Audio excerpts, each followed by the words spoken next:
तेरे बरसाने में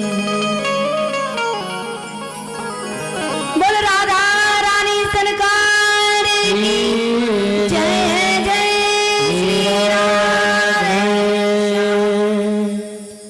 तो महाराज राधा रानी की कृपा बहुत आवश्यक है।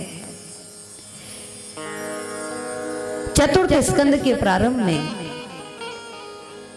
श्री सुखदेव जी ने परीक्षित जी के समक्ष मनु महाराज की जो अन्य दो पुत्री और थी उनके वंश के बारे में बताया और बता रहे हैं कि महाराज मनु महाराज की जो सबसे बड़ी पुत्री थी आकुति, उनका विवाह हुआ रुचि प्रजापति के साथ।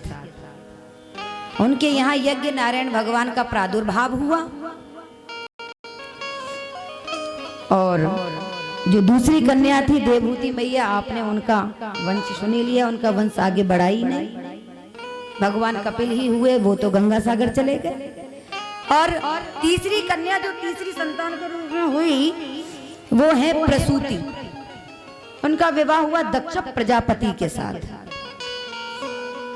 16 कन्याएं हुई उनके यहाँ। 13 का विवाह हुआ धर्म के साथ, स्वाहा का विवाह हुआ अग्नि के साथ, सुधा का विवाह हुआ पितरों के साथ और माता सती का विवाह हुआ भोलेनाथ के साथ। और सब जानते हैं कि जब माता सती का विवाह हुआ भोलेनाथ के साथ तो एक बार की घटना आप सब परिचित हैं कि महाराज दक्ष प्रजापति ने भगवान भोलेनाथ का तिरस्कार करने के लिए, अपमानित करने के लिए एक बहुत बड़ा यज्ञ रचा। और महाराज उसमें भगवान भोलेनाथ को निमंत्रण नहीं दिया।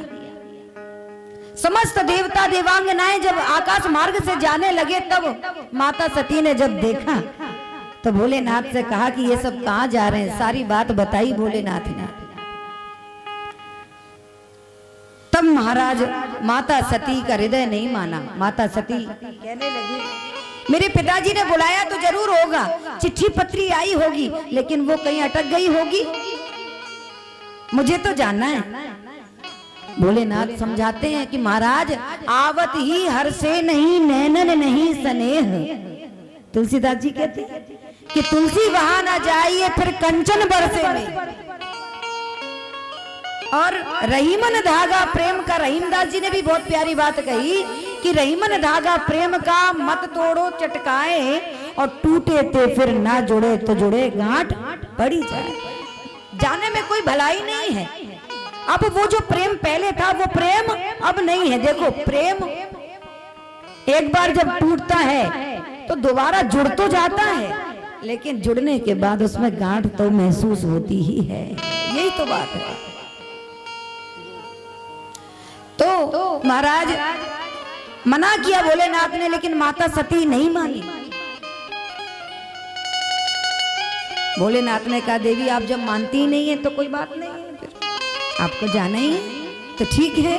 भगवान शिव ने अपने गणों को साथ में भेजा। एक बात मैं यहाँ पर कहना चाहती हूँ कि यज्ञ करना कोई बुरी बात नहीं है, चाहे वो ज्ञान यज्ञ हो जैसे ये श्रीमद् भागवत ज्ञान यज्ञ है, और चाहे वो आहुति वाला यज्ञ हो, कोई यज्ञ क्यों ना हो, लेकिन महाराज यज्ञ करने में तो कोई बुराई नहीं है, लेकिन यज्ञ के पीछे छुपे हुए भाव को देखा जाता है कि आपका भाव क्या है, आप किस लक्ष्य को लेकर के यज्ञ करने बैठे। क्या किसी का बुरा हो जाए इसलिए यज्ञ करने बैठे हैं? तो आपका कदापि भला नहीं होगा, ध्यान देना। जैसे मन के भाव का आपके किए हुए कर्मों पर बहुत बड़ा प्रभाव पड़ता है। जैसे कि गाय को यदि चोट लग जाए और डॉक्टर यदि इंजेक्शन लगाए, उसकी चमड़ी को काटना पड़ जाए, कोई गली सड़ी जगह हो जाए और डॉक्टर उसका ट्रीटमेंट करते समय इंजेक्शन लगाए, उसका इलाज करे, तो उसको क्या दोष लगेगा? कि गाय को इंजेक्शन लगाया इसने? नहीं लगेगा, क्योंकि उसका भाव अच्छा है, वो गाय को स्वस्थ करना चाहता है। लेकिन यदि एक कसाई गाय को हरी घास दिखा दे तो भी उसको दोष लगता है। क्यों? क्योंकि उसका भाव गलत है। वो हरी घास दिखा करके गाय को लालच दे करके और अपने जाल में फंसा करके काट डालना चाहता है। तो मन का भाव क्या है, ये बात बहुत महत्वपूर्ण है। तो दक्ष प्रजापति ने जो यज्ञ किया, उस यज्ञ का भाव केवल और केवल यही था कि शिव का अपमान किया जाए, और कोई दूसरा अभिप्राय नहीं था। भोलेनाथ ने कहा देवी आप नहीं मानती हैं तो चले जाओ। शिव गणों को भेजा। जैसे ही अपने पिता के घर में आई हैं तो बहुत सी उनकी जो बहनें हैं, माता सती की जितनी भी बहनें हैं, सारी की सारी बहनें देख करके मुस्कुराने लगी, हंसने लगी कि देखो बिना बुलाए आई है, पिताजी ने बुलावा तो भेजा नहीं है, बिना बुलाए चली आई। और जब माँ ने देखा तो माँ सादर भाव में मिली, दौड़ करके हृदय से लगा लिया, बेटी तूने ठीक किया, पिता ने नहीं बुलाया कोई बात नहीं, माँ हूं मैं तो चाहती थी कि तू आ, तूने अच्छा किया। केवल माँ सादर भाव में मिली। यहाँ पर कई लोग प्रश्न कर सकते हैं कि जो बहनें मिली थी क्या वो आदर भाव में नहीं मिली? अरे मुस्कुराना क्या बेकार बात है? बहुत मुस्कुरा करके बहनें मिली तो ये तो अच्छी बात है, लेकिन मैं कहती हूँ ये गलत है, यहाँ व्यंग है। बाबा तुलसीदास जी ने चौपाई में स्पष्ट लिखा है, क्या कहा कि सादर भले ही मिली एक माता, सादर भले ही मिली एक माता, सादर भले ही मिली एक माता, सादर भले ही मिली एक माता, भगनी मिली बहुत मुस्काता, भगनी मिली बहुत मुस्काता, सादर भले ही मिली एक माता, सादर भले ही मिली एक माता, मिली एक माता। मिली एक माता। बाबा तुलसीदास जी ने स्पष्ट लिखा है सादर भली मिली एक माता, केवल माता ही सादर भाव में मिली, और भगनी मिली बहुत मुस्काता। बाबा जी ने ये नहीं लिखा कि भगनी मिली मुस्काता, बहुत मुस्काता, बहुत मुस्कुरा दिया। और जहां पर बहुत लग जाता है ना, वहां पर कुछ ना कुछ गड़बड़ होता है। बहुत बोलना, बहुत देखना, बहुत खाना, बहुत चलना, जहां बहुत शब्द लग जाता है वहां गड़बड़ है। अगर हम रास्ते में चल रहे हैं सुंदर श्रृंगार करके और कोई बहुत देख करके मुस्कुराने लगे तो क्या करोगे आप? सामान्य मानोगे? नहीं, आपको लगेगा कि ये हमारा मजाक उड़ा रहा है, हमारी हंसी कर रहा है। तो अपने आप को पहले देखोगे कि हमारे वस्त्र तो नहीं कहीं उल्टे सीधे हैं, कहीं किसी और की चप्पल तो नहीं पहन करके आ गए, कहीं किसी और का कोई सामान तो नहीं आ गया, हमारा जो श्रृंगार है वो अस्त व्यस्त तो नहीं है। देखेंगे ना, पहले अपने आप को देखेंगे। तो महाराज भगनी मिली बहुत मुस्कुरा करके मिली कि देखो देखो बिना बुलाए चली आई, इनको बुलाया नहीं। अपना अपमान सहन कर लिया। पिता के यज्ञ में जैसी पधारी तो महाराज देखा कि शिव का स्थान नहीं, शिव का भाग नहीं, शिव का आसन नहीं, तो बहुत ग्लानि से भर गए।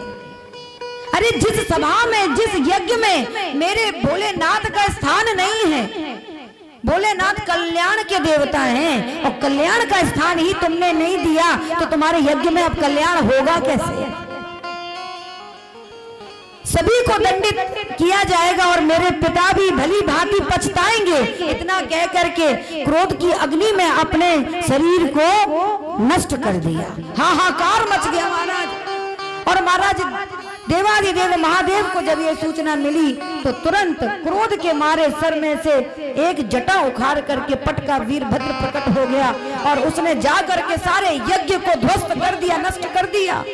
हाहाकार मचा हुआ है और सती के मृत देह को बाबा भूत भावन भोलेनाथ ने अपने कांधे पर धारण किया और चल पड़े महाराज। क्रोध का पारा बाहर नहीं है।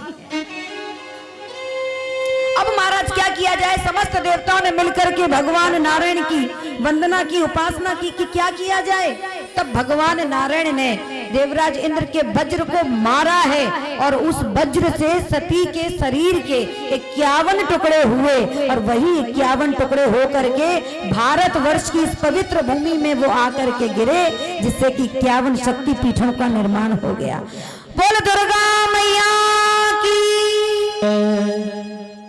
51 शक्तिपीठ इसी प्रकार से बने और समस्त देवताओं ने जब भोलेनाथ की वंदना की तो भोलेनाथ कैसे हैं? क्षणे रुष्टा, क्षणे तुष्टा, रुष्टा तुष्टा, क्षणे क्षणे।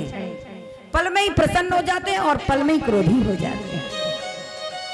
तब महाराज समस्त देवताओं के कहने पर वो यज्ञ हुआ और दक्ष प्रजापति का जो सर धड़ से अलग करके स्वाहा कर दिया था अग्निकुंड में, तो महाराज बकरे का सर लगा करके उस यज्ञ को पूरा।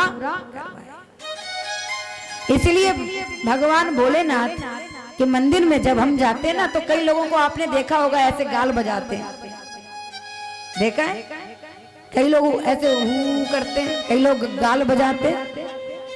तो महाराज मानो ये सब करके भोलेनाथ को उनके ससुर जी की याद दिलाते हैं और भोलेनाथ बड़े प्रसन्न हो जाते हैं। उस प्रकार से फिर यज्ञ हुआ और माता सती ने अगले अवतार में पार्वती के रूप में जन्म लिया और बाद में भोलेनाथ के साथ उनका विवाह हुआ। अब मनु महाराज के 2 पुत्र जो हुए, प्रियव्रत और उत्तानुपाद, उनके वंश की व्याख्या कर रहे हैं श्री सुखदेव जी। प्रियव्रतो उत्तानुपादो सदरूपा पतई सुतो वासुदेवस्य कलया रक्षायाम जगतः स्थितो। कह रहे हैं उत्तानुपाद जी जो सबसे बड़े पुत्र हैं, इनके वंश के बारे में बता रहे हैं। उत्तानुपाद, ये उत्तानुपाद का अर्थ ही है कि जिसके पैर ऊपर और सर नीचे हो। उत्तानुपाद, ऊपर पैर और सर नीचे। तो उत्तानुपाद केवल राजा उत्तानुपाद ही नहीं है, हम सब भी उत्तानुपाद ही हैं। क्योंकि जब माता के गर्भ में हम थे ना, तो हमारे भी पैर ऊपर और सर नीचे लटक रहा था। महाराजा उत्तानुपाद की 2 रानियां सुनीति और सुरुचि। और उत्तानुपाद महाराज ने क्या किया कि सुनीति को तो घर से निकाल दिया बाहर और सुरुचि को घर में ही रखा। अब ये भी विचारणीय बात है, ध्यान देना, अपने ऊपर विचार करके देखिए। हम उत्तानुपाद हैं, हमारे भी पैर ऊपर और सर नीचे था मां के गर्भ में। तो जैसे उत्तानुपाद की 2 पत्नियां सुनीति सुरुचि, ऐसे ही हमारी 2 प्रकार की बुद्धि काम करती है। एक होती है सुरुचि और एक होती है सुनीति। सुनीति वाली बुद्धि कहती है कि नीति पर चल, धर्म पर चल, सदकर्म पर चल, अच्छा काम कर, ये सुनीति है, सुंदर नीति बताती है। लेकिन हमें नीति पसंद नहीं आती। किसी को आती है क्या? हम तो सुरुचि को पसंद करने वाले हैं, अपने मन का पसंद आता है। जो धर्म में कहा गया, शास्त्र में कहा गया, वो हमें बात समझ में आती ही नहीं, मन का ही हमें समझ में आता है। तो ऐसे उत्तानुपाद जी को अपने मन का समझ में आया तो सुरुचि को घर में रख लिया, सुनीति को घर से बाहर ही निकाल दिया। कालांतर में जाकर के सुनीति ने ध्रुव जी को जन्म दिया और सुरुचि ने उत्तम को जन्म दिया। अब एक समय की बात है, महलों के बाहर ध्रुव जी भी बड़े हो रहे हैं, एक कुटिया बना करके रहती हैं। सुनीति मैया एक बार अपने मित्रों के साथ क्रीड़ा करते करते अपने पिता की गोद में जैसे ही बैठे तो सुरुचि आ गई और उठा करके नीचे पटक दिया और कहने लगी, पिता की गोद में यदि बैठने की इच्छा है तो पहले भगवान का भजन कर, भगवान से प्रार्थना कर कि तू मेरे गर्भ में आ, और जब तू मेरे गर्भ में आएगा तब तू पिता की गद्दी पर बैठने का अधिकारी बनेगा। रोते रोते बिलखते बिलखते आज ध्रुव जी तो माँ के पास आए और माँ से कहने लगे, माँ मेरी छोटी माँ कहती है कि सबसे पहले भगवान का भजन कर और मेरे गर्भ में आ, तब तुझे पिता की गद्दी मिलेगी। कोई आज की माँ होती ना तो झट कमर पे हाथ रख के लड़ने पहुंच जाती और हाथ ऊंचे करते करते लड़ती कि नहीं लड़ती? हमारे बच्चे से ऐसी बात बोली, क्या कमी है महाराज, मैं बड़ी रानी हूं, मैं ये हूं, मैं वो हूं, मैं ये हूं, कहती कि नहीं? लेकिन धन्य है सुनीति मैया, आज सुनीति मैया ने अपने बच्चे को जो संस्कार दिया वो सुनने योग्य है।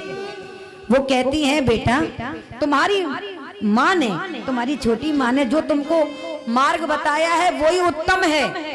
अरे वो मार्ग तो मैंने भी तुम्हें नहीं बताया, क्योंकि तुम इकलौते पुत्र थे ना, तो मुझे लगता था बुढ़ापे की लाठी है, इसे भजन करने के लिए साधु महाराज बना दूंगी तो फिर मेरे जीवन में कौन बचेगा, तो मैं तो स्वार्थी हुई। लेकिन तुम्हारी माँ ने बहुत सुंदर उपाय बताया है, तुम्हें भगवान का भजन ही करना चाहिए। ध्रुव जी ने कहा, अच्छा तो माँ मैं भजन करने जाऊं? हाँ भजन करो, और काल करे सो आज करो और आज करे सो अब। अगर कल जाते थे तो आज जाओ और आज जा रहे थे तो अभी जाओ। ध्रुव जी ने कहा, ठीक है माँ। इस दुनिया में वही स्त्री धन्य है जिसकी संतति, जिसकी संतान भगवान शरणापन्न हो, भगवान की भक्ति में लीन हो। कई माताओं को मैंने ये कहते हुए सुना है, बेटा ये तुम्हारे भजन के दिन नहीं है, ये तुम्हारे मंदिर जाने के दिन नहीं है। अरे जीवन बहुत लंबा है, फिर बाद में चले जाना, अभी पढ़ लिख लो, यही कहती है ना माँ? गलत है। अरे जब आपका बेटा इतना बोझ उठा करके लेकर के जाता है, अपने भजन से भी ज्यादा उठा करके पढ़ाई करता है, तो आप क्या संस्कार की एक बात नहीं सिखा सकते? और फिर जब वो बुढ़ापे में आपको वृद्ध आश्रम में छोड़ करके आता है, फिर उस समय संस्कारों की याद आती है कि ये संस्कार हमने बाल अवस्था में दिए होते तो आज हमारी ये स्थिति होती ही नहीं। इसलिए मैं हर स्त्री से यही कहूंगी कि अपने बच्चों को कभी ये मत कहना कि बेटा ये तुम्हारे भजन के दिन नहीं है, तुम्हारे सत्संग के दिन नहीं है, मंदिर जाने के दिन नहीं है। अरे महाराज कौन जाने किसका दिन अंतिम दिन बन जाए, कौन सा संस्कार प्रकट होकर के आपके जीवन का भार बन जाए। पुत्रवती जुबती जग सोई, पुत्रवती जुबती जग सोई, रघुपति भगति जासु सुत होई, रघुपति भगति जासु सुत होई, पुत्रवती जग सोई, पुत्रवती जुबती जग सोई, जग सोई, जुबती जग सोई। इसलिए ऐसी बात कभी फिर मुंह से मत निकालना, क्योंकि वृक्ष जब छोटा होता है तो हम मन चाहे, जहां पर हमारा मन चाहे वहां पर हम उसकी दिशा मोड़ सकते हैं, क्योंकि वो कोमल है ना।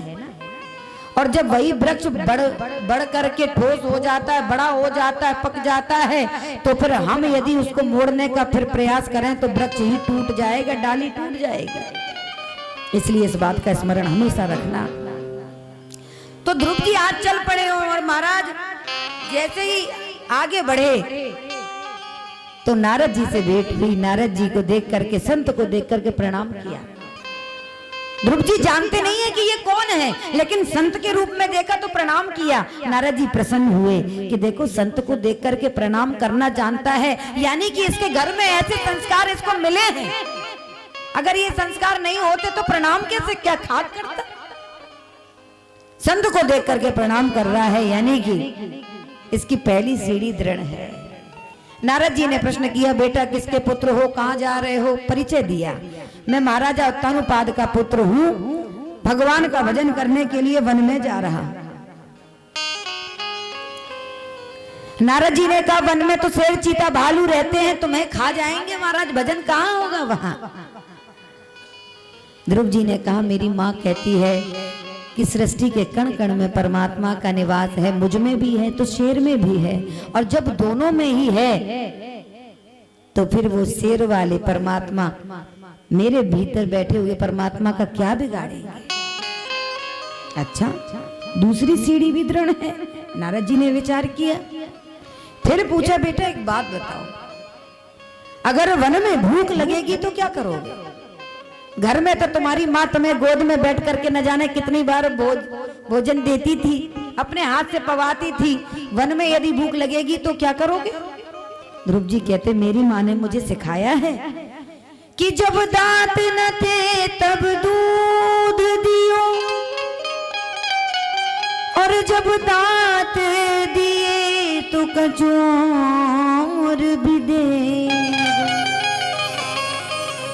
जब दांत नहीं थे, जब हमारा बच्चा जन्म लेता है तो उसके दांत नहीं होते, और माँ को भी पहले दूध नहीं निकलता।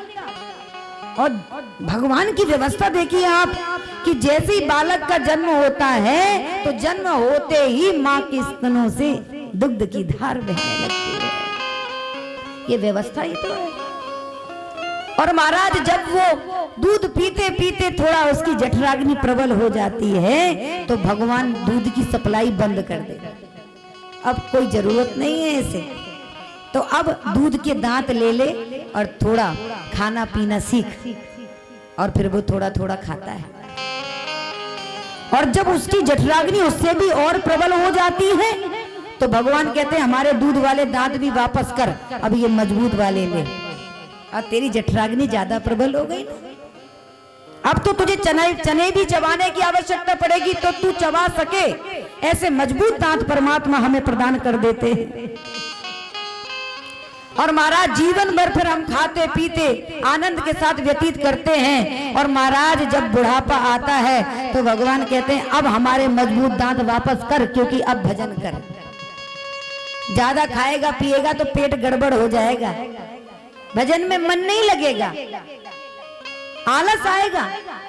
तो महाराज हमारे मजबूत दांत वापस कर दे और वेदांती बन करके दूध दलिया खा करके भजन कर। क्या सुंदर व्यवस्था श्री ठाकुर जी की। तो ध्रुव जी कहते हैं महाराज मेरी माँ ने कहा है जब दांत न थे तब दूध दियो, और जब दांत दिए तो कछु और भी देगो। नारद जी ने अपने हृदय से लगा लिया बेटा तुम मेरी परीक्षा में उत्तीर्ण हो गए, पास। ध्रुव जी ने कहा मैं तो पास हो गया, लेकिन आपका परिचय क्या है, आप कौन है? आप मुझे प्रभु भक्ति के मार्ग से च्युत कर रहे हैं, कौन है आप? नारद जी ने कहा मैं नारद आपकी परीक्षा कर रहा था, आप परीक्षा में पास हो गए।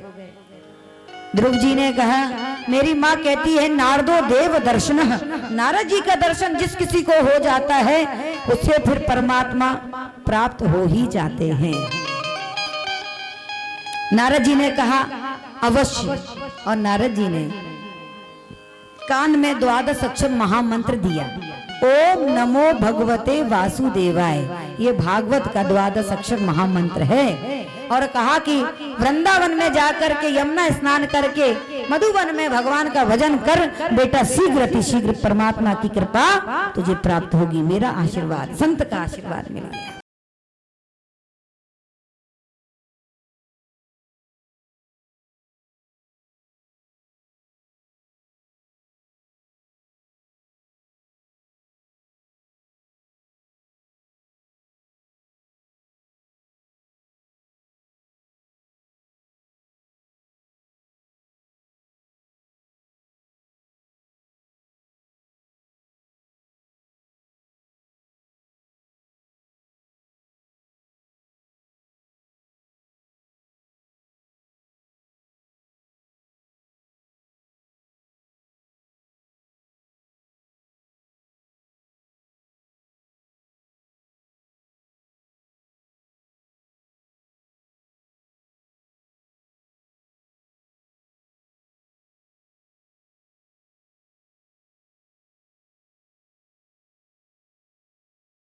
ओम नमो भगवते वासुदेवाय।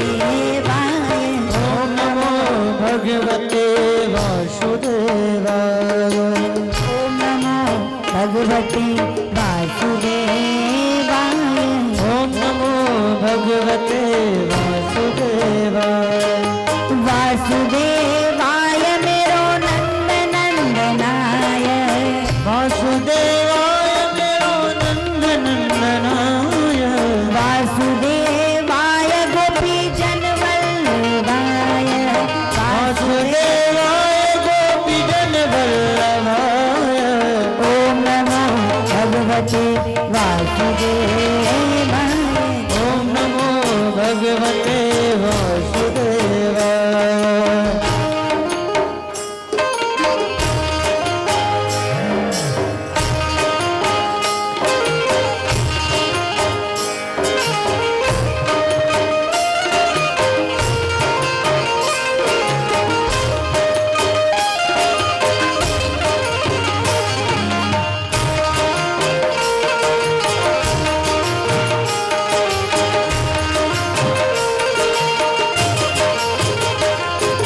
ध्रुव जी तपस्या कर रहे हैं, लेकिन देखो अपने आप को आंकते हुए, अपने आप को देखते हुए।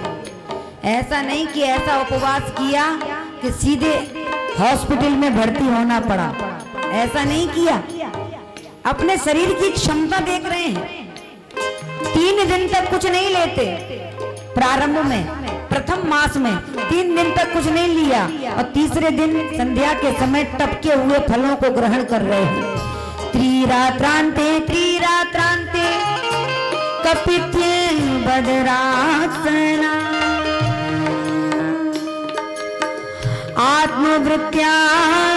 आत्मवृत्त्यानुसारेण मासं नित्ये चन्हरिम् ओम नमो भगवते वासुदेवाय ओम नमो भगवते वासुदेवाय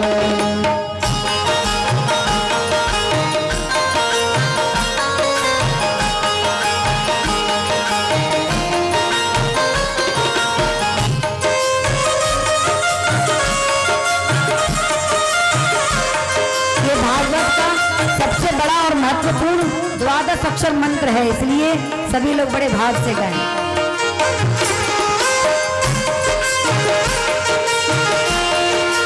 ध्रुव जी की तपस्या का दूसरा मास प्रारंभ हुआ। अब तो 6 दिन तक कुछ नहीं लेते, 6वें दिन की संध्या के समय सूखे पत्ते ग्रहण करके भगवान का भजन करते हैं। ध्रुव जी की तपस्या का तीसरा मास प्रारंभ हुआ। 9 दिन तक कुछ नहीं लेते, 9वें दिन की संध्या के समय जल पी करके भगवान का भजन कर रहे हैं। ध्रुव जी की तपस्या का चौथा मास प्रारंभ हुआ। अब तो महाराज 12 दिन तक कुछ ग्रहण नहीं करते, 12वें दिन संध्या के समय केवल वायु का आहार करते हैं और भगवान का भजन कर रहे हैं। और महाराज इतना उग्र भजन किया है। ओम नमो भगवते वासुदेवाय भगवते वासुदेवाय वासुदेवाय मेरो नंद नंदनाय वासुदेवाय मेरो नंद नंदनाय वासुदेवाय गोपी जन वल्लभाय वासुदेवाय गोपी नंद नंदनाय ओम नमो भगवते वासुदेवाय ओम नमो हरि बोल ओम नमो भगवते वासुदेवाय ओम नमो भगवते वासुदेवाय ऐसे नहीं, दोनों हाथों को खड़े करते हुए बड़े ही भाव से दोनों हाथों को ऐसे खड़े करेंगे। ओम नमो भगवते वासुदेवाय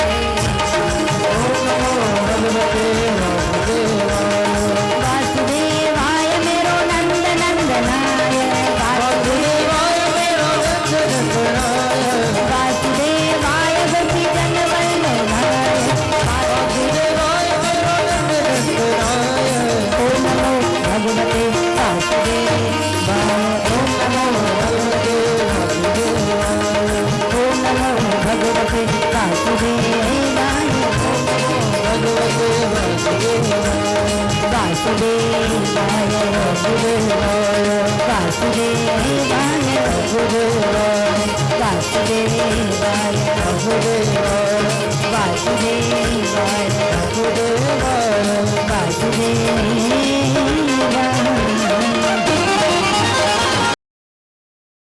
लाल की।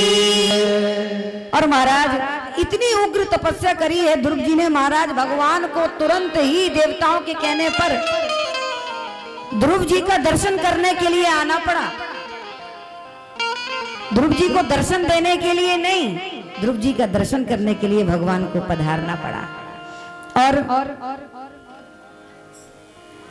जैसे ही भगवान आए तो ध्रुव जी विचार करते हैं कि परमात्मा की प्राप्ति तो हो गई, लेकिन मैं माँ से पूछना भूल गया कि प्रभु जब प्रकट हो जाए तो क्या करना चाहिए। छोटे से ही तो है। भगवान समझ गए। भगवान ने तुरंत एक शंख जो उनके हाथों में रहता है तुरंत उनके कपोलों से स्पर्श करा दिया। तो महाराज वेद वेदांतों के पंडित बन गए ध्रुव जी आज महाराज।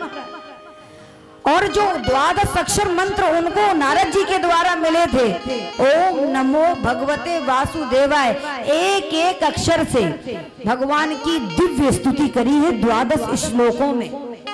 ऐसे अद्भुत पंडित बने और भगवान की प्रार्थना करते हुए कह दिया भगवान से, योऽन्तः प्रविश्य मम वाचमिमां प्रसूप्तां संजीवयत किल शक्तिधरा स्वधाम्ना अन्याश्च हस्तचरण श्रवण त्वगादि प्राणा नमो भगवते पुरुषाय तुभ्यं। प्रभु आपकी कृपा से ही मेरे अंदर बोलने की शक्ति आई, मेरे भीतर देखने की शक्ति आप ही तो प्रदान कर रहे हैं। और जिसके ऊपर आपकी कृपा हो जाती वही आपको जान पाता है, नहीं तो हर किसी की बस की बात नहीं है। सो जाने जे दे जनाई, सो जाने दे हो जनाई, सो जाने जे दे जनाई, सो जाने दे हो जनाई, जानत तुम्हें जाए, जाने तो तुम ही हो जाए, सो जाने जे दे जनाई, सो जाने दे हो जनाई, मूकं करोति वाचालं पंगुं लंघयते गिरिं यत् कृपातमहं वन्दे परमानन्दं माधव। सो जाने जे दे जनाई, सो जाने दे हो जनाई, हो जनाई। हो जनाई। तो महाराज आज दिव्य स्तुति करी है ध्रुव जी ने। बोल भक्त वत्सल भगवान की। भगवान ने ध्रुव जी को भक्ति का वरदान दिया और भगवान वहां से अंतर्ध्यान हो गए। ध्रुव जी अब जैसे ही नगर में आए हैं तो महाराज देखिए दुनिया वालों की स्थिति। किसी शायर ने बहुत प्यारी बात कही कि जब तक बिका ना था, जब तक बिका ना था तो कोई पूछता ना था, जब तक बिका ना था तो कोई पूछता ना था, पर तूने खरीद करके अनमोल कर दिया। जब से हम परमात्मा को शरण में चले जाते, शरणापन्न हो जाते हैं तो हमारी कीमत बढ़ जाती है। तो महाराज जो दुनिया वाले ध्रुव जी से बात तक करना पसंद नहीं करते थे, वो आज बाट लगा करके रास्ता देख रहे हैं कि ध्रुव जी कब आए कब आए। परमात्मा का दर्शन जो कर लिया, जा पर कृपा राम की होई, जा पर कृपा राम की होई, जा पर कृपा राम की होई, जा पर कृपा राम की होई,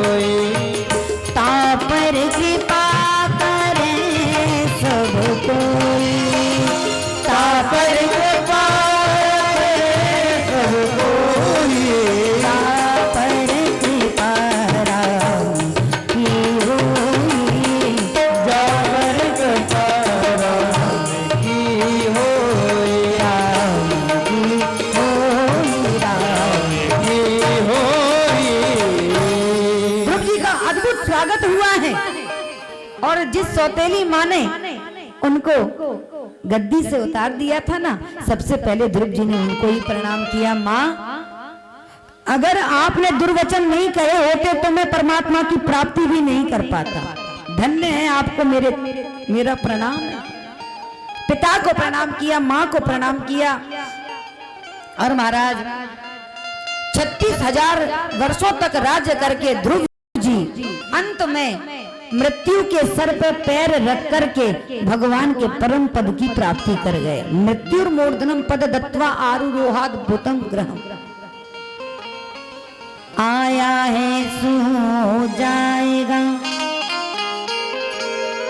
राजा रंक फकीर,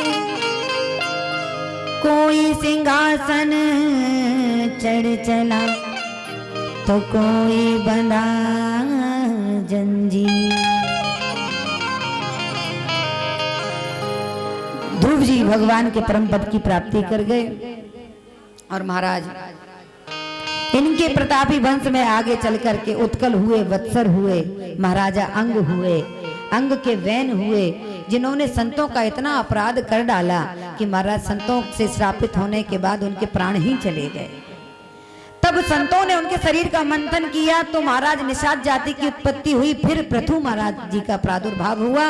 उन्हीं के यज्ञ में भगवान यज्ञ नारायण पधारे और उन्होंने भगवान से 10,000 कानों से सत्संग सुनने की शक्ति को मांगा।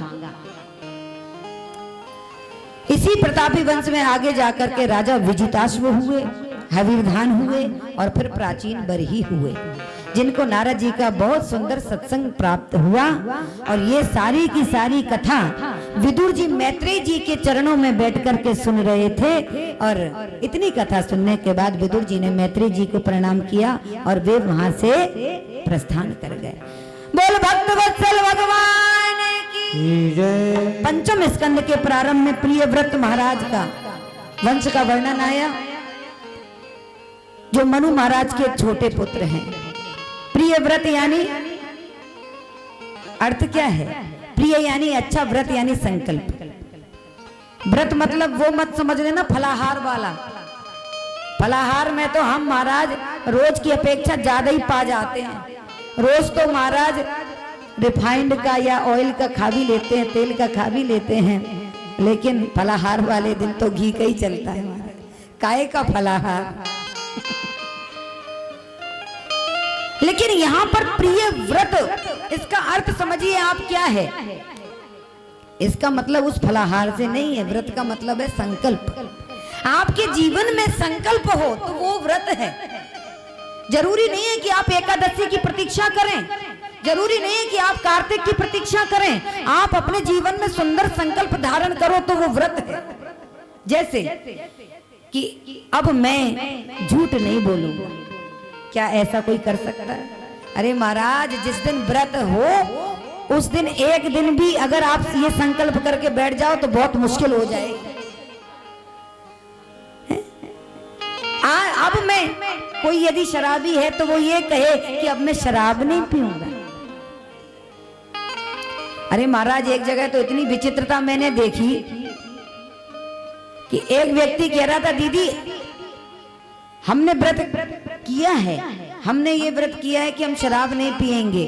तो मैंने कहा ये अच्छी बात है, बहुत अच्छी बात है, करनी चाहिए। तो कहने लगा, दीदी लेकिन कभी कभी जब इच्छा होती है तो तुलसी दल डाल करके ऐसे व्रत का कोई लाभ नहीं है महाराज। दम जो हमने लगाया तो हमें दूर की सूझी, दम जो हमने लगाया तो हमें दूर की सूझी, दम जो मदारी ने लगाया तुझे उसे लंगूर की सूझी, और दम जो भूखे ने लगाया तो उसे तंदूर की सूझी। और कहत सत्तार कि सच्चा दम तो उसने लगाया कि जिसे अपने नूर की सूझी। को हम, मैं कौन हूँ, जिसको ये बात पता चल गई समझ लो उसका जीवन सार्थक है। मैं कौन हूँ, क्यों आया हूँ। तो प्रियव्रत महाराज के वंश में आग्नेन्द्र हुए, आग्नेन्द्र के नाभि हुए, नाभि के ऋषभदेव भगवान हुए, जो जैनियों के प्रथम तीर्थंकर हुए। और हमारे 24 अवतारों में भगवान ऋषभदेव 8वें नंबर के अवतार। भरत आदि 100 पुत्रों का जन्म हुआ, सबको ऐसा सत्संग कराया ऋषभदेव भगवान ने कि सबके सब विरक्त संत बन गए, 9 नवयोगेश्वर बन गए, केवल एक भरत जी बचे। भरत जी ने भी कालांतर में विचार किया कि सबके सब भजन करने चले गए, मैं क्या कर रहा हूं यहाँ। तो अपने पुत्र सुमति को सत्ता पर बिठा करके पुलह आश्रम गंडकी नदी दामोदर कुंड भजन करने के लिए चले गए, जहां से शालिग्राम भगवान का प्रादुर्भाव होता है। गंडकी नदी दामोदर कुंड, एक तुलसी का पत्ता डालो और शालिग्राम भगवान अपने आप खिंचे चले आते हैं, वही है दामोदर कुंड। इसीलिए शालिग्राम भगवान की प्राण प्रतिष्ठा नहीं होती, वो प्रतिष्ठित माने गए। उस पवित्र स्थान पर भरत जी ने जाकर के भजन किया। और महाराज मृग में आसक्ति होने के कारण दूसरे जन्म में मृग बनना पड़ा। मृग का शरीर पूरा हुआ तो तीसरे जन्म में अंगिरा गोत्रीय ब्राह्मण परिवार में जन्म लेकर के आए। ब्राह्मण परिवार का होने के नाते पिताजी ने बहुत से मंत्र सिखाने का प्रयास किया, लेकिन कुछ नहीं सुनाया। तो पिताजी ने नाम ही रख दिया कि इसकी बुद्धि ठस है, ये तो जड़ है, ये मूर्ख है, इसलिए नाम हो गया जड़ भरत। पिताजी का शरीर जब पूरा हुआ तो महाराज भाभीियों ने भी घर से निकाल दिया, लेकिन तुलसी बिरवा बाग का सींचत ही मुरझाए, पर राम भरोसे जो रहे, तो पर्वत पर हरिया। चले जा रहे हैं जड़ भरत जी। महाराज में मार्ग में नरबली देने के लिए भीलों के सरदार ने जड़ भरत जी को बुलवा लिया। और जड़ भरत जी को जैसे ही बलि देने के लिए तलवार निकाल करके तैयारी करी है, महाराज भद्रकाली मैया प्रकट हो गई। बोल भद्रकाली मैया की। और सबके सर धड़ से अलग कर दिए कि ये अज्ञानी ब्रह्म ज्ञानी को मार डालेंगे मेरे सामने। माँ कभी ये नहीं कहती है कि आप बलि दो, अरे बलि देना है तो अपने झूठ की दो, अपनी ईर्ष्या की दो, अपने अभिमान की दो। माँ कभी बलि नहीं चाहती। तो महाराज माँ को प्रणाम किया और महाराज चल पड़े। ना प्रसन्नता है ना दुख है। आगे चल पड़े तो सिंधु सौवीर देश का राजा रहुगण मार्ग में पालकी में बैठा बैठा चला जा रहा था। एक कहार अस्वस्थ हुआ तो महाराज कहारों ने कहा कि एक अस्वस्थ हो गया, अब कहां से लाएं। तो रहुगण ने कहा जितनी प्रजा है सब मेरी तो है, किसी को भी लगा लो जो दिखे। तो जड़ भरत जी दिख गए। जड़ भरत जी चौथे नंबर के कहार बन करके पालकी चलाने लगे। पालकी कांधे पर रखी और चल पड़े। और जैसे ही मार्ग में चीटा चीटी कोई दिखाई देती है तो जड़ भरत जी उछलते हैं। और जैसे ही उछले तो महाराज आप विचार करो कि पालकी का हाल क्या होगा। पालकी हिलने लगी और महाराज जो बांस की बल्ली थी चटाक से रहुगण के खोपड़ी में आके लगी। रहुगण ने झांक करके देखा कि कौन है ये, ठीक से पालकी चलाओ।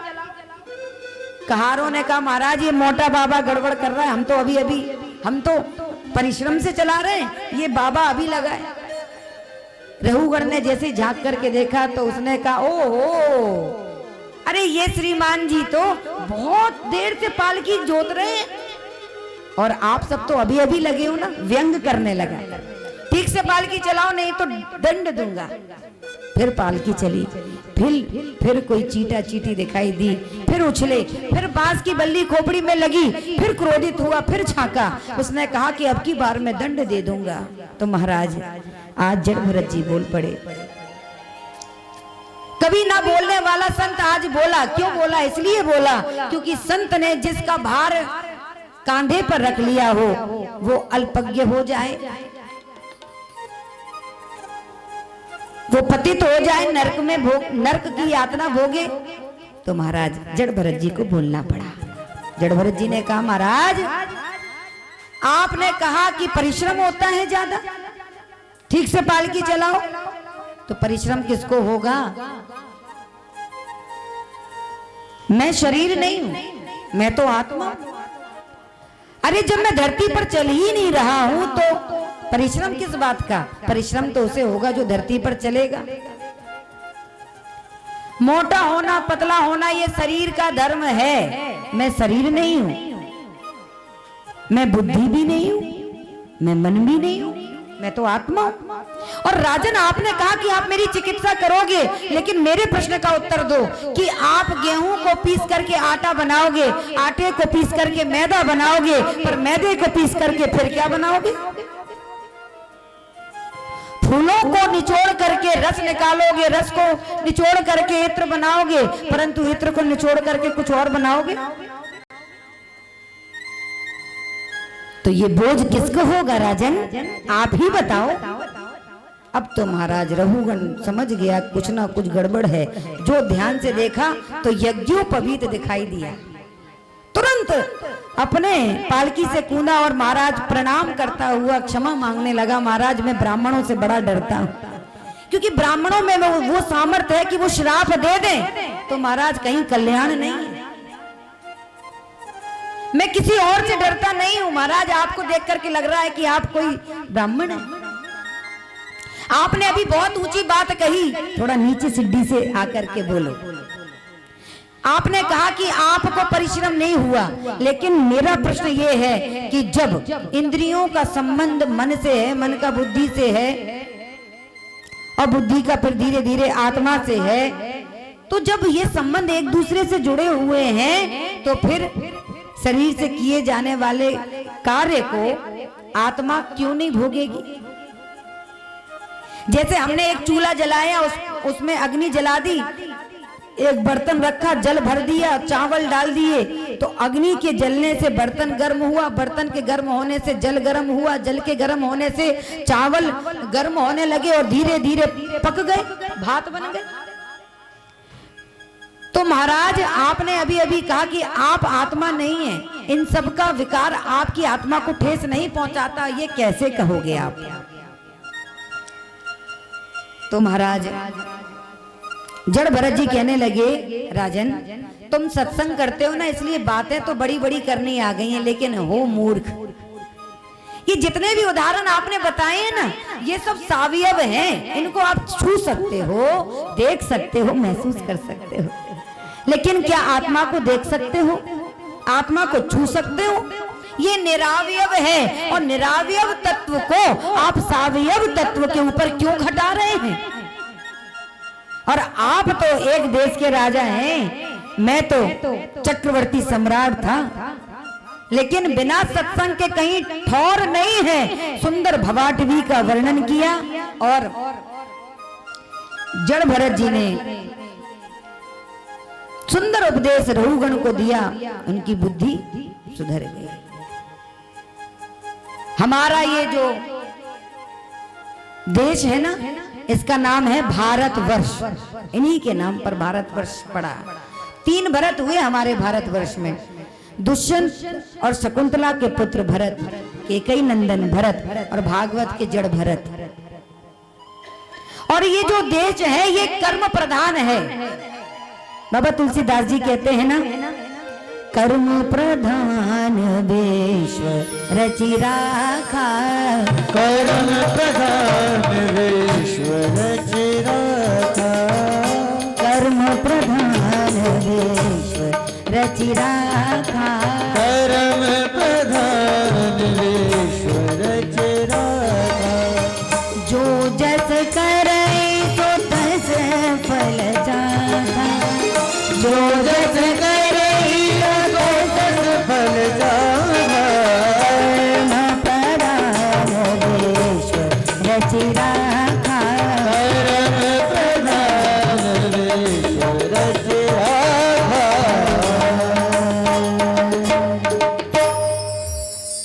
बोल वृंदावन बिहारी लाल की। और उसके बाद श्री सुखदेव जी ने नरकों का विशद विवेचन किया है, उसकी चर्चा हम सुनेंगे कल के सत्र में ठीक 2 बजे से। अपनी वाणी को विराम देते हुए आए 2 बार भगवान के मंगलमय नाम का उच्चारण करते हुए हाथों से ताली की सेवा, मीठी मीठी ताली की सेवा करते हैं। हो मेरे श्याम सलोने सरकार, बना दो बिगड़ी मेरी। और जिस जिसको अपनी बिगड़ी सुधरवानी है तो दोनों हाथों से ताली की सेवा करते हुए, हो मेरे श्याम सलोने सरकार, बना दो बिगड़ी मेरी। मेरे श्याम सलोने सरकार, बना दो बिगड़ी मेरी। अरे बिगड़ी मेरी श्याम, बिगड़ी मेरी, बिगड़ी मेरी दाता, बिगड़ी मेरी, बिगड़ी मेरी श्याम, बिगड़ी मेरी, बिगड़ी मेरी दाता, बिगड़ी मेरी, बिगड़ी मेरी श्याम, बिगड़ी मेरी, बिगड़ी मेरी दाता, बिगड़ी मेरी, बिगड़ी मेरी श्याम, बिगड़ी मेरी, बिगड़ी मेरी श्याम, बिगड़ी मेरी। ओ मेरे खाटू, ओ मेरे खाटू, ओ मेरे खाटू वाले श्याम, बना दो बिगड़ी मेरी। हो मेरे खाटू वाले श्याम, बना दो बिगड़ी मेरी।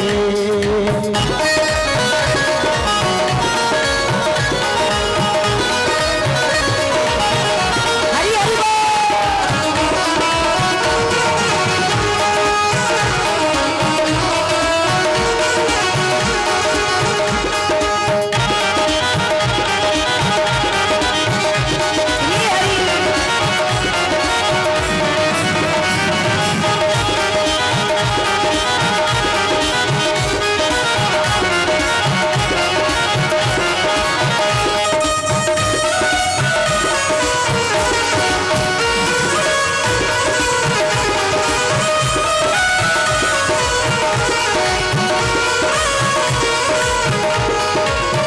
अर्जी है मेरी, मर्जी तुम्हारी, वृंदावन के बाके बिहारी।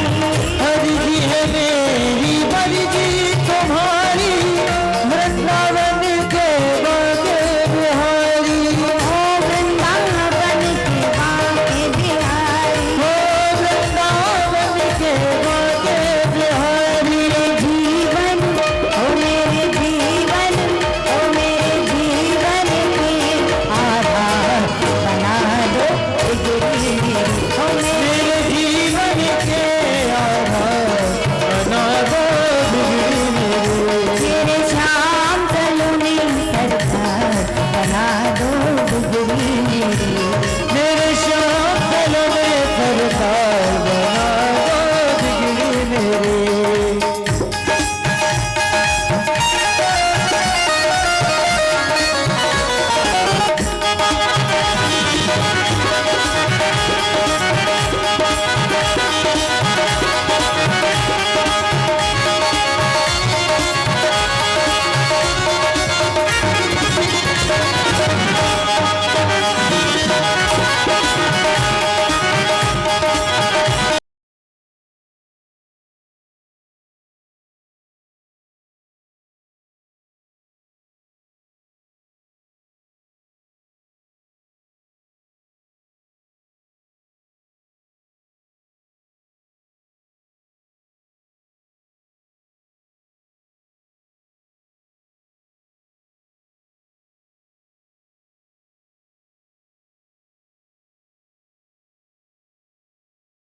बिहारी तेरी आरती गाऊं, आरती गाऊं प्यारे प्रभु को रिझाऊं। आरती गाऊं प्यारे प्रभु को रिझाऊं। बिहार के बिहारी तेरी आरती गाऊं, श्रीवा के बिहारी तेरी आरती गाऊं। मोर मुकुट तेरे शीश पे सोहे, मोर मुकुट तेरे शीश पे सोहे। प्यारी बैज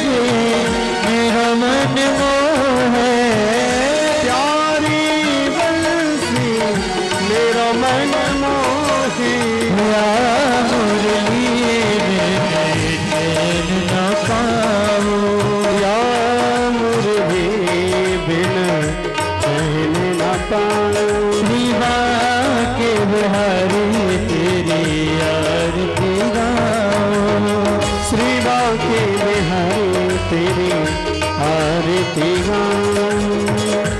चरणों से निकली है गंगा प्यारी, चरणों से निकली है गंगा जी प्यारी, जिसने सारी दुनिया तारी, जिसने सारी दुनिया तारी।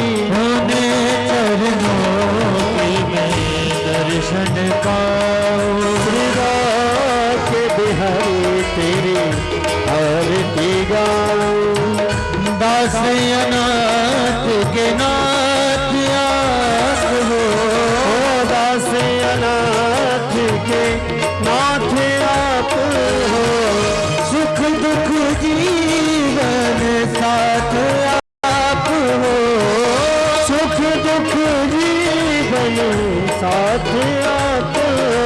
प्यारी छवि तेरी मन में बसाओ, सेवा के बिहारी तेरी आरती गाऊं। स्वामी हरिदास के प्यारे तुम हो, स्वामी हरिदास के प्यारे तुम हो। मेरे मोहन जीवन धन हो, मेरे मोहन जीवन धन हो। मैं बात सदा वृंदावन पाओ, श्री बात के बिहारी तेरी आरती गाऊं। माँ के बिहारी तेरी आरती गाऊं, माँ के बिहारी तेरी आरती गाऊं, तेरी आरती गाऊं, तेरी आरती गाऊं, तेरी आरती गाऊं, तेरी आरती गाऊं, तेरी आरती गाऊं, तेरी आरती गाऊं। जलेन शीतलीकरणं पुष्पै देवाभिवन्दनं, स्वात्मनं हृदयारोग्यार्थे हृदयाभिवन्दनं। मन्त्रपुष्पाञ्जलिं जग्नेन जग्मयजन्तदेवा, स्थानि धर्माणि प्रथमान्यासन्नः तेहनागं महिमानः च चन्द्रपूर्वे साध्याः सन्तु देवः। हरिः ओम् एकदन्ताय विद्महे वक्रतुण्डाय धीमहि तन्नो दन्ते प्रचोदयात्, गणाम्बिकाय विद्महे कर्मसिद्धिः च धीमहि तन्नो गौरी प्रचोदयात्, नारायणाय विद्महे वासुदेवाय धीमहि तन्नो विष्णु प्रचोदयात्, महालक्ष्मी च विद्महे विष्णुपत्नी च धीमहि तन्नो लक्ष्मी प्रचोदयात्, नन्दनन्दनाय विद्महे यशोदानन्दनाय धीमहि तन्नः कृष्ण प्रचोदयात्। सेवन्तकामकुलचम्पकपाटलाब्जै पुण्यगजातकरवीररसालपुष्पै बिल्वप्रवालतुलसीदलवंसरेवै त्वां पूजयामि जगदीश्वर मे प्रसीद। नानासुगन्धपुष्पाणि यथा कालदुहानि च पुष्पाञ्जलिर्मया दत्तं गृहाण परमेश्वरा श्रीपुराणपुरुषोत्तमाय नमः। मंत्रपुष्पाञ्जलिं समर्पयामि। बोलिए श्रीमद्भागवत महापुराण की, श्री वेदव्यास जी महाराज की, श्री सुखदेव जी महाराज की, श्री वृंदावन बिहारी लाल की।